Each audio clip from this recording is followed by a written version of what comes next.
Orhan Ismaili personalisht, me fushatën që ka po personalisht, pa me një logët PDK-s që për menimin të në Prishtinë ma shumë e ka pengue edhe e ka ndalë hovin e ti se sa që i ka bo mirë.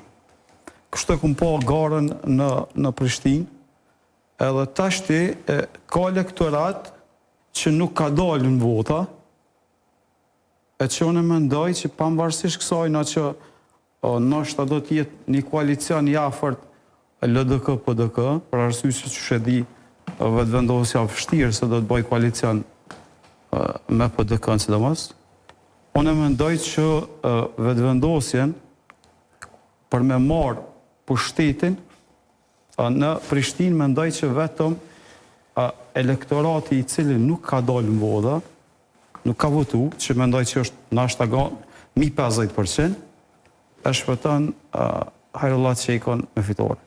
Menimja. Faleminderit që dëgjuat.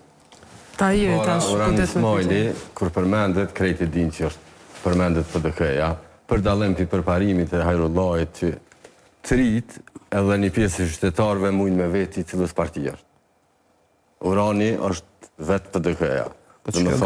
Jo, mundoni me zhvesh. Se për Hajrullahun, që din që është i vetëvendosis, se ka pranuar dhe vetë, ka qenë ministri i vetëvendosis. Në rregull, ama nuk ka të kalumet gjatë në vetëvendosjes që shka Orhani, për shkak. Si ka qenë minister, është strukturat PDK-s, është njeri afërt i Kadri Veselit, i Hashim Thaçit, krejt këto. Po që atë është problemi, krejt.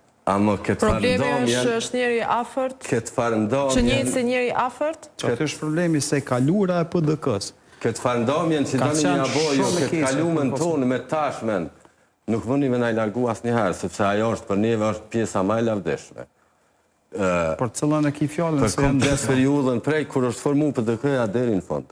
Përveç para gjykimeve dhe shpifje, nuk ka kur gjo asë njëherë për PDK-n një fakt kur kur s'ka mujtë me nëzirë, asë për akuzat, asë për shpifje që i ka bo.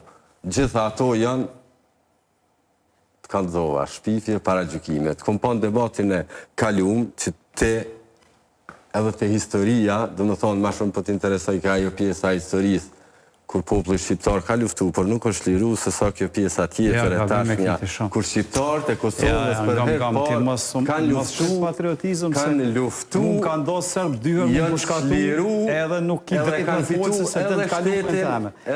Qërë qëfar lezike kje e identifikan këtë lukë në ushtrisë qërëtore me një parti politike. Pa jo, besë se ki mirë këtë se ki. Është hera parë historinë e popullit